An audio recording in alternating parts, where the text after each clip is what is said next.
Fala galera do YouTube, tudo bem? Aqui é o professor André com mais uma aula para vocês. Eu gostaria de perguntar para vocês, o que o fato das lagartixas andarem na parede tem a ver com as ligações químicas e as interações entre as moléculas?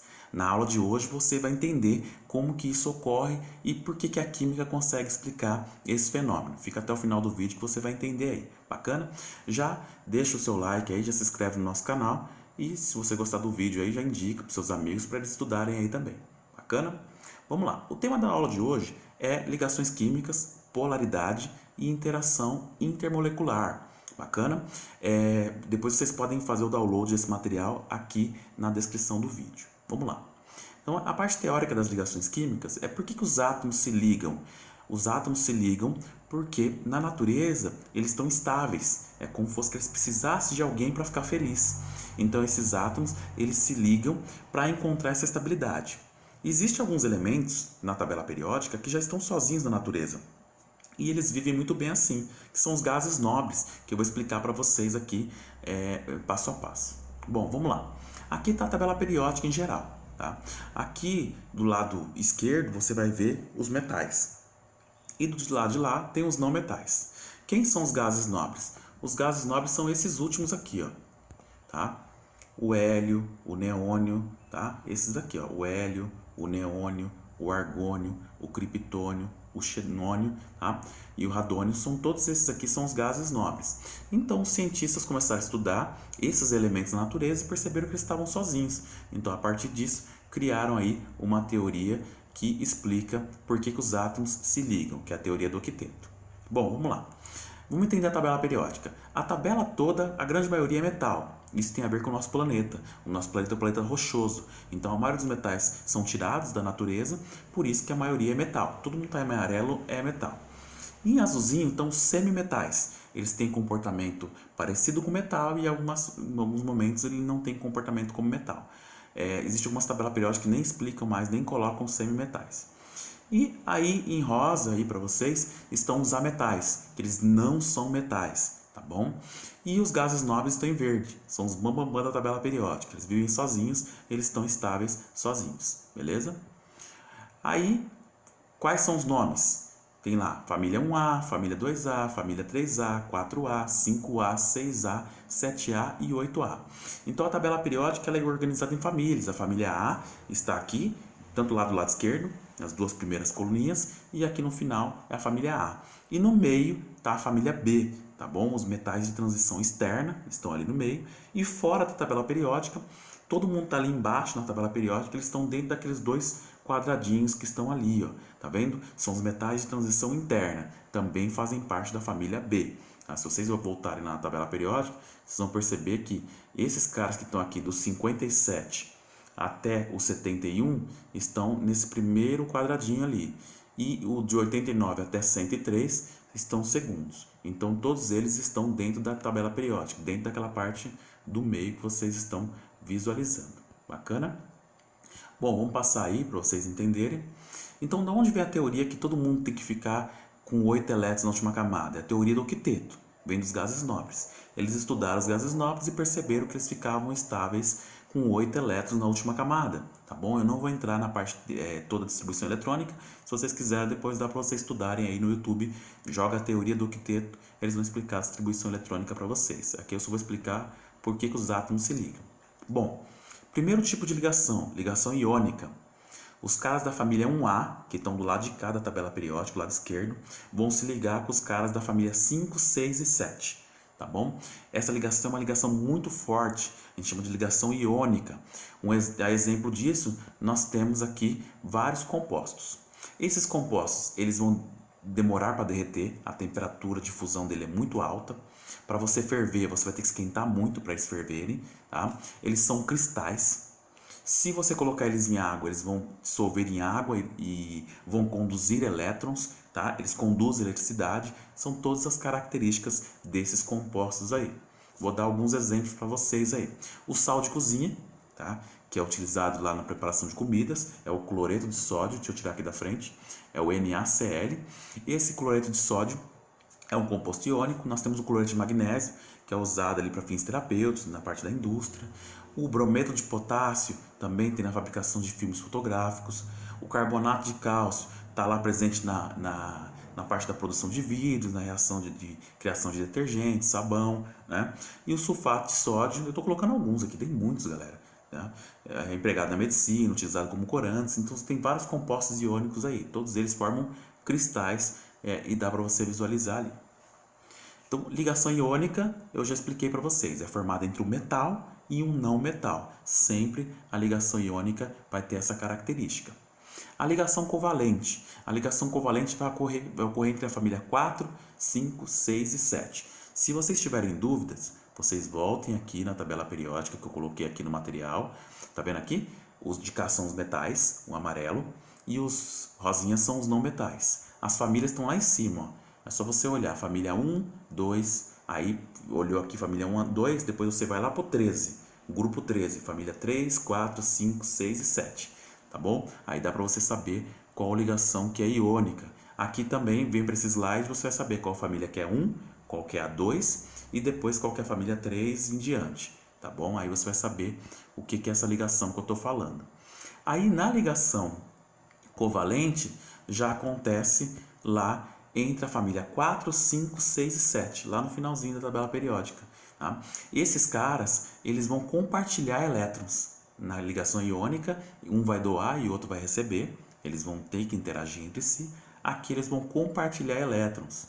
Quais compostos, quais as propriedades dos compostos iônicos? Esses caras, eles não vão ter o ponto de fusão e ebulição muito alto. Para você ferver, esquentar, derreter, a temperatura é mais baixa. Eles não conduzem eletricidade muito bem, tá bom? Com exceção de alguns, os ácidos, enfim, mas a maioria não conduzem muito bem a eletricidade. Eles não são muito bem solúveis em água, tem dificuldade de você misturar ele com água. Exemplo disso, nós temos vários compostos que não se dissolvem em água. E eles podem estar no estado sólido, líquido ou gasoso à temperatura ambiente, tá bom? Eu vou dar alguns exemplos para vocês aqui, ó. Sólidos. Quais compostos covalentes que são sólidos? O açúcar, que é a sacarose, tá, que vocês consomem aí. A sílica, que é a areia, tá, o óxido de silício. O próprio diamante, o grafite que vocês usam lá para escrever, são ligações covalentes. No estado líquido, nós temos a água, a exemplo disso. Nós temos a acetona, que é utilizada lá para retirar esmalte, né? Na verdade, aqui lá não é acetona pura, mas tem acetona ali. E o etanol, que é utilizado aí na parte de combustíveis, está presente nas bebidas também alcoólicas, né? Já no estado gasoso, o oxigênio está respirando é uma ligação covalente. O gás nitrogênio que nós estamos respirando agora também é uma ligação covalente. O sulfeto de hidrogênio, o gás cloro, o gás bromo, o gás hidrogênio, são todas ligações covalentes. Então, os compostos covalentes estão presentes em vários estados aí, aqui no nosso ambiente. As ligações covalentes, elas podem dividir em polar e apolar. O que é uma ligação covalente polar? A ligação vai ter um polo, ela vai ter um polo positivo e um polo negativo, tá bom? A molécula vai ter um lado negativo e um lado positivo. Já as apolares, elas não vão ter esse lado negativo e positivo. As ligações químicas não vão ter polaridades, beleza? Olha o exemplo da água. O polo negativo vai ser o oxigênio, tá vermelhinho ali. Por que ele é negativo, professor? Porque está lá no canto da tabela periódica. Todo mundo está lá no cantinho, família 7 em específico, vão ser muito eletronegativos, eles vão atrair elétrons para ele, tá bom? Então, isso é uma característica de molécula polar, vai ter um lado negativo e um lado positivo. Já as moléculas apolares, elas não vão ter essa característica, tá? As moléculas apolares, elas vão ser neutras. Então vamos lá, a molécula polar vai ter um polo positivo e um negativo, tá? É como fosse lá o negativo e o positivo, e a molécula apolar não tem um lado negativo nem positivo, ela vai ser teoricamente neutra ali, não vai ter uma característica de polos. Ali aqui você tem a ligação iônica, ela vai ser extremamente polar, vai ter um lado extremamente positivo e um lado extremamente negativo. A ligação covalente polar vai estar no meio, ela vai ser uma interação um pouco mais fraca. A ligação iônica vai ser uma interação muito forte. O lado negativo vai atrair o positivo muito fortemente. É por isso que é difícil você romper. Você tem que esquentar muito para ele derreter. Agora, a ligação polar já é um pouquinho mais fraca. E por último, a ligação apolar, não tem polo nenhum, é uma interação muito fraquinha. Essas moléculas facilmente elas vão para o estado gasoso, tá bom? Aí aqui só para vocês entenderem o que é uma molécula polar, tá? E aí nós voltamos para a tabela periódica de novo para vocês entenderem quais são os mais eletronegativos. Os caras que são mais negativos, que atraem elétrons, é o flúor, o oxigênio e o nitrogênio, é o FON. Eles são os mais eletronegativos da tabela periódica. Eu destaquei ali para vocês verem quais são os mais eletronegativos, tá bom? Então, por que as moléculas, por que as substâncias que vocês usam no dia a dia, por que tem substância que vai ser sólida, por que vai ter líquida, por que vai ter gasosa? É por conta da interação entre essas moléculas, entre as partículas, tá bom? Nós temos lá, a primeira ligação vai ser a ligação de hidrogênio. Toda molécula que for polar, se ela tiver flúor, se ela tiver oxigênio e tiver nitrogênio na molécula, eu falo que é ligação de hidrogênio. Beleza? Então, essa é a interação de alguns elementos muito eletronegativos, que é o FON, com o hidrogênio, tá bom? Depois nós temos lá a ligação que é intermediária, que seria uma ligação de polo, é uma interação entre uma molécula e outra. Eu dei o exemplo do HCl. O H é o polo positivo, o Cl é o polo negativo. Na hora que outra molécula entra no sistema, na hora que você pega um recipiente que está cheio de moléculas, o polo positivo vai colar no negativo. E ele vai ser sempre o polo positivo no negativo. Por isso que eu chamo de dipolo permanente. Essas moléculas elas vão estar próximas umas das outras ali, com uma interação que vai ser uma interação intermediária. Agora, nas ligações das moléculas que não tem polo positivo nem negativo, na hora que as moléculas começam a se aproximar, aí vai gerar um polo que não existia. Elas vão trocar ali interações e aí ele vai gerar um polo que não existia. A gente chama de dipolo induzido, que ela foi induzida a criar um polo positivo e negativo, um lado negativo e um lado positivo, e a gente pode chamar de força de Van der Waals. Aí vem na explicação que eu iniciei a aula hoje falando. Como que a lagartixa lá, ela consegue andar na parede? Nas patas delas tem alguns filamentos, cerdas, tá? Bem fininhas, que na hora que ela interage com a parede, as moléculas que estão presentes nesses filamentos, elas vão apresentar moléculas apolares. E essas moléculas que não têm cargas, na hora que ela interage com a parede, ocorre uma interação entre as moléculas da patinha dela, ali, daquelas cerdas, e a parede, e nessa interação vai gerar um polo que não existia. Essas moléculas vão interagir umas com as outras. O nome dessa interação é Van der Waals, a interação de Van der Waals, tá? Dipolo induzido ou Van der Waals. E na hora que ela interage ali, vai gerando um polo positivo e negativo e ela consegue atrair. E na hora que ela vai andando ali, ela vai se deslocando e vai interagindo com as moléculas da parede. O nome da interação é interação de Van der Waals. Bacana? Então aí, galera, eu vou pedir para vocês continuarem estudando essa parte de teoria aí, porque tem muita teoria envolvida, tá? Tem vários vídeos explicando ali para vocês chegarem na ideia. Agora, por que alguns compostos dissolvem em água e outros não? A exemplo disso, o sal de cozinha. Por que o sal de cozinha dissolve em água? Porque o sal de cozinha tem o sódio, que é positivo, e tem o cloro, que é negativo. Beleza? Então, é uma molécula que vai ter o polo positivo e o polo negativo, um composto iônico.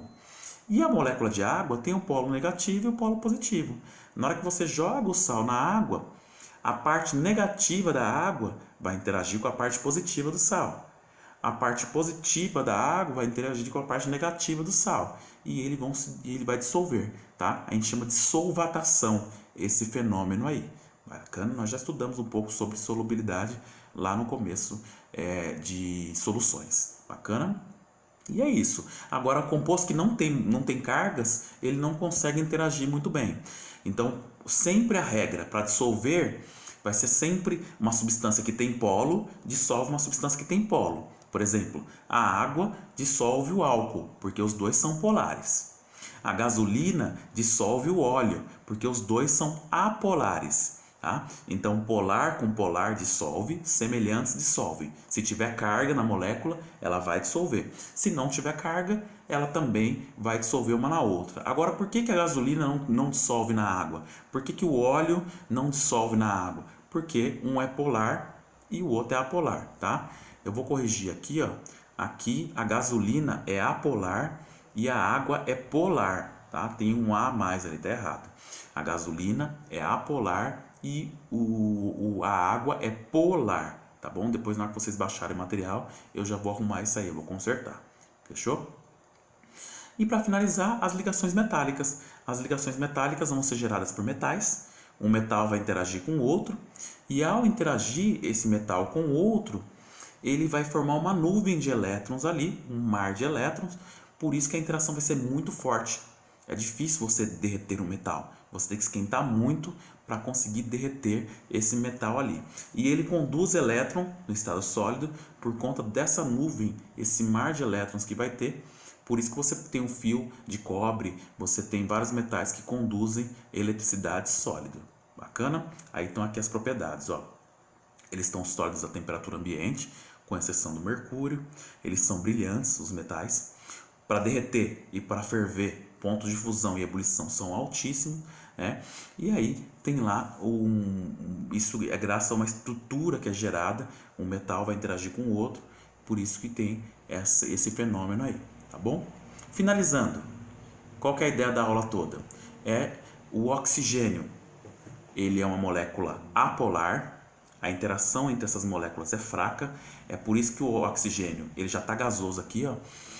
Eu estou respirando, o ponto que ele derrete é menos 218 e o ponto que ele ferve é menos 182,8, aproximadamente 183, tá bom? Ou seja, ele já está gasoso aqui no ambiente que nós estamos respirando. Ligação covalente apolar. A interação entre uma molécula e outra é fraca.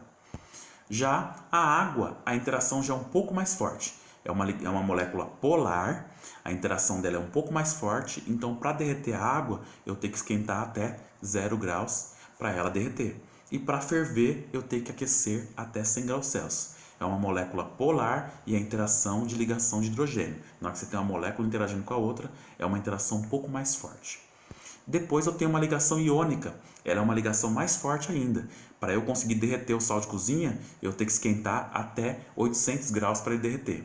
E para ferver, eu tenho que esquentar até 1400. E para fechar, a ligação metálica, que ela é mais forte ainda, é uma interação mais forte. Para eu derreter o ferro, eu tenho que esquentar até 1500 graus. E para fervê-lo, eu tenho que esquentar até 2800 graus. Beleza? Então, é uma temperatura bem elevada.